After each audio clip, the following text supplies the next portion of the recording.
Legenda Pulau Kapal.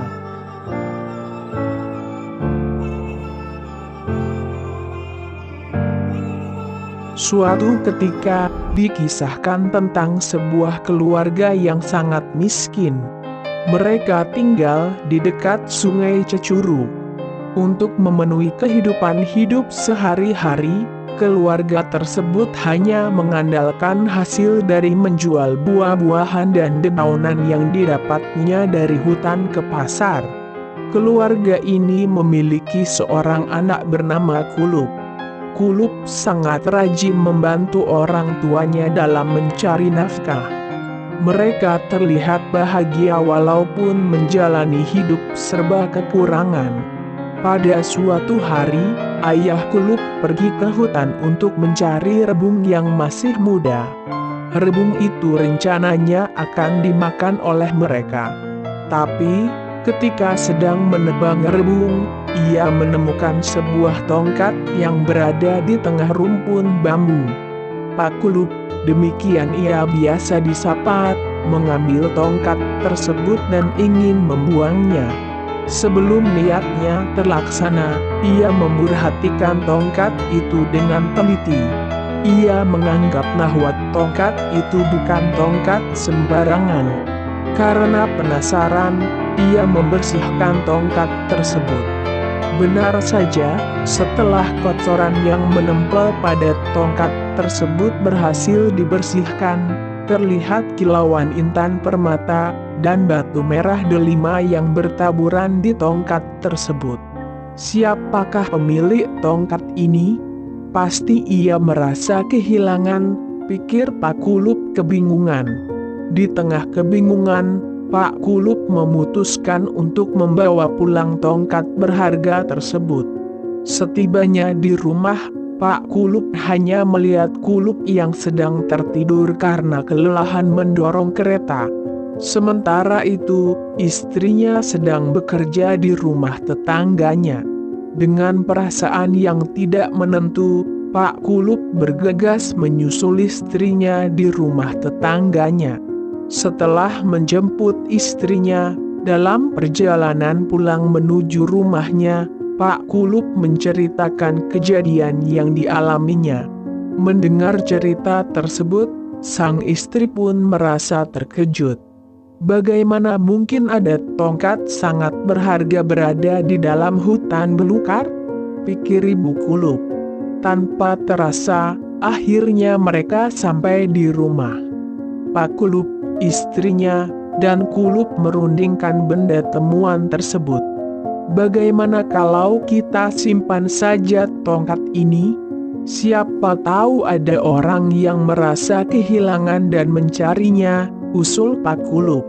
Tapi, mau disimpan di mana tongkat berharga itu, Pak? Kita kan tidak punya lemari untuk menyimpannya. Jika diletakkan di luar, aku takut tongkat ini akan dicuri orang, risau istrinya. Bagaimana kalau kita jual saja tongkat berharga ini agar kita tidak repot menyimpannya? Usul Kulup. Dengan berbagai pertimbangan, akhirnya mereka sepakat untuk menjual tongkat temuan itu. Akhirnya, tongkat temuan itu pun dijual pada seorang saudagar kaya raya dengan harga yang cukup tinggi. Namun, Kulup tidak langsung pulang ke rumahnya, ia memilih tinggal di rantauan dan menjadi orang kaya raya. Kehidupan Kulup berubah total. Kini Kulup berteman dengan para bangsawan dan saudagar kaya. Ia pun menikah dengan salah seorang anak saudagar paling kaya di negeri itu. Akan tetapi, kehidupan yang serba mewah itu membuatnya lupa akan kampung halaman dan orang tuanya. Bertahun-tahun sudah Kulup meninggalkan desanya, hingga suatu hari mertuanya menyuruh Kulup dan istrinya untuk berdagang ke negeri lain. Kulup pun membeli sebuah kapal besar dan mewah. Ia juga mempersiapkan anak buah untuk dibawanya pergi berlayar. Setelah mendapatkan restu dari mertuanya, Berangkatlah Kulub beserta istri dan anak buahnya berlayar ke negeri lain. Ketika tiba di muara Sungai Cecuruk, Kulub teringat akan kampung halamannya. Kapal itu kemudian berlabuh di Sungai Cecuruk. Suasana kapal sangat ramai oleh suara binatang untuk perbekalannya di jalan seperti ayam, itik, angsa, burung, dan binatang lainnya. Berita kedatangan Kulub terdengar sampai di telinga orang tuanya. Betapa bahagianya mereka mendengar hal tersebut. Kerinduan mereka selama ini sebentar lagi akan terobati. Sang ibu pun sibuk menyiapkan makanan kesukaan Kulub. Keesokan harinya, kedua orang tua Kulub pergi ke kapal untuk menemui Kulub dengan membawa makanan kesukaan Kulub. Kapal itu terlihat sangat mewah. Kedua orang tua Kulub tak sabar bertemu dengan anak tercintanya. Setiba di kapal, sang ibu berteriak-teriak memanggil Kulub.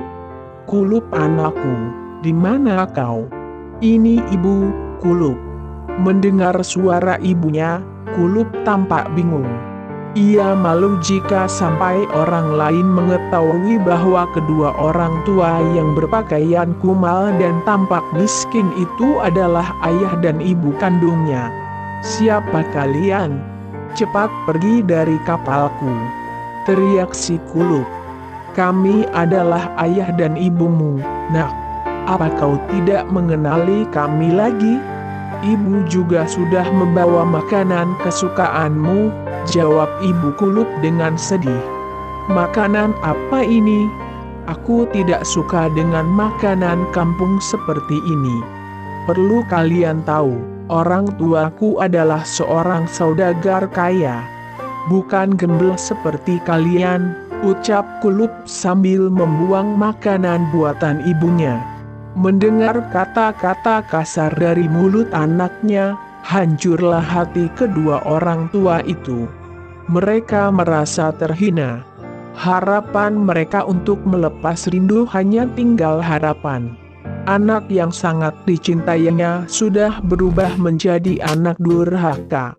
Setelah pergi meninggalkan kapal si Kulub, si ibu yang tidak dapat menahan amarahnya dengan emosi berkata, "Jika saudagar kaya itu memang benar anakku si Kulub, biarlah kapal ini karam bersamanya."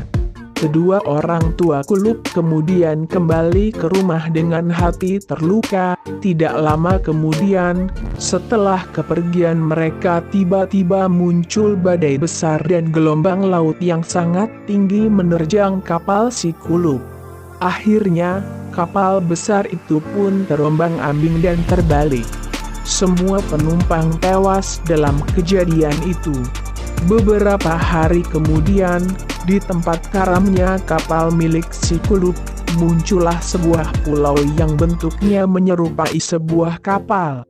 Pada waktu-waktu tertentu, di pulau tersebut terdengar suara-suara binatang bawaan si Kulub yang berada di kapalnya. Sekarang, pulau itu diberi nama Pulau Kapal.